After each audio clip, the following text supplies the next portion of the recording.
High high দুলা ভাই, কত বড় সর্বনাশ করে ফেলাইছে আব্বাই, দেখতেছেন? আপনি কি কাজ করছেন? এটা আপনার কোনো বিবেক নাই, আক্কেল নাই? আমরা আপনার মেয়ের জামাই থাকতে আপনি কোন আক্কেলে সম্পত্তি এতিমখানায় দান করছেন? আপনার মেয়েদের জন্য, আমাদের জন্য কি একটু চিন্তা করেন নাই আপনি? আমরা বেকার মানুষ, আমরা কোনো কাজ কর্ম করি না, আপনার মেয়েদেরকে কিভাবে রাখবো? হ্যাঁ, ঘাস খাওয়া রাখবো? এই মেয়ে, আপনার চুলদারি কি ঘুমের মধ্যে বাঁকছে? এত বড় সর্বনাশটা আপনি কিভাবে করলেন? আপনার দুই মেয়ের জামাই বাঁচা থাকতে আপনি কিভাবে আপনার সব সম্পত্তি এতিমখানায় লিখে দিলেন?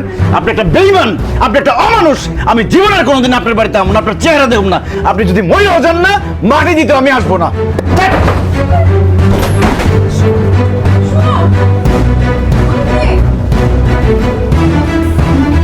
বড় জামাই বাবাজি, তোমার শ্বশুর এতিমখানায় সম্পত্তি দিয়ে দেওয়া তো ছোট জামাই তো অনেক রাগ করছে, তুমিও কি রাগ করছো? না, রাগ করবো না, ওনারা মাথায় নিয়ে নৃত্য পরিবেশন করবো। আরে কত সাদা ছিল, শ্বশুর বাড়িতে আসবো, জায়গা সম্পত্তি পাবো, সেই জায়গা সম্পত্তি বিক্রি করে লাখ লাখ টাকা পাবো, সেই টাকা দিয়ে ব্যবসা করে কোটি কোটি টাকা ইনকাম করবো। সব তো সে ধূলিসাৎ করে দিছে। আপনি একটা ভণ্ড প্রতারক বেঈমান, আপনি মইরাও শান্তি পাইবেন না, আপনার অভিশাপ দিয়ে গেলাম।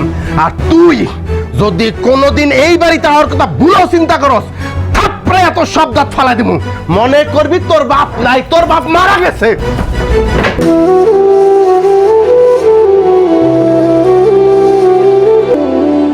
জামাই দাঁড়াও।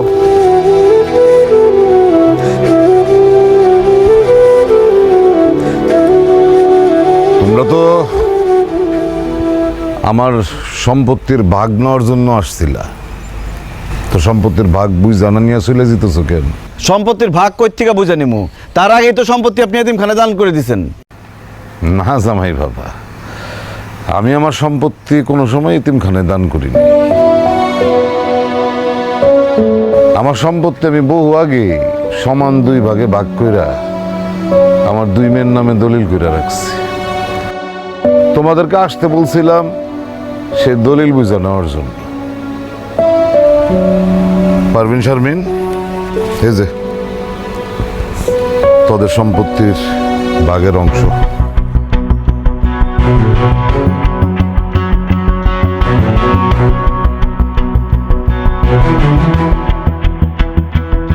আব্বা, তুমি সব সম্পত্তি আমগো নামে লেখা দিছো? তাহলে কেন কইছিলা তুমি সম্পত্তি সব এতিমখানায় দান করে দিছো? কি হলো আব্বা, চুপ করে আছো কেন? কও, তুমি কেন কইছো যে তুমি সব সম্পত্তি এতিমখানায় দান করে দিছো? দেখ মা, তোরা এই বাড়িতে আসার পরে জামাই বাবাজিরা আমারে কি সুন্দর করে আব্বা ডাকছে, আদর সম্মান করছে, অনেক অনেক উপহার নিয়ে আসছে, ভালোবাসা দিচ্ছে। আমি বুঝার চেষ্টা করছি যে এই আদর ভালোবাসা এগুলি কি সত্যই নাকি সব আমার সম্পত্তির লোভে করছে। আসলে আমি কখনোই আপনাদেরকে বাবা মা মনে করি নাই, আর আপনাদেরকে যে আদর সম্মান ভালোবাসা দেখাইছি সবকিছু আমার শ্বশুরের সম্পত্তির লোভেই দেখাইছি। আসলে কি করবো কোন আব্বা, লেখাপড়া করছি, কোনো চাকরি বাকরি পাই নাই, বেকার মানুষ, কিভাবে চলবো, কিভাবে সংসার চালামো, আর কয়দিন পরে যখন আমার বাচ্চা কাচ্চা হইব তা করে কিভাবে মানুষ করুম, কিভাবে বড় করুম, এসব চিন্তা আমার মাথার মধ্যে ঘুরতো।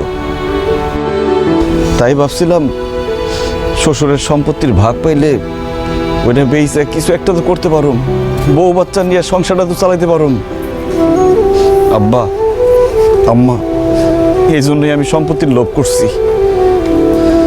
কিন্তু এখন আমি বুঝতে পারছি টাকা পয়সা সম্পত্তি এগুলো আমি কামাই করতে পারুম, কিন্তু আমার শ্বশুর শাশুড়ির ভালোবাসা এগুলো আমি কোটি টাকা দিয়েও কিনতে পারুম না। ভুলে গেছিলাম আপনার আদর ভালোবাসা স্নেহর কথা, কি মমতা দিছেন আমি করে সব ভুলে গেছিলাম। আমারও কোনো সম্পদ লাগবে না, ওই আলমগীর কইছেন আমার আপনার ঘরেই লাগবো, কারণ টাকা পয়সা জমি জিরাতের যে সম্পদ ওইটা তো হয়তো জীবনে জোগাড় করতে পারবো, কিন্তু কোনো কারণে যদি আপনারা হারায় যান ওইটা তো পাবো না।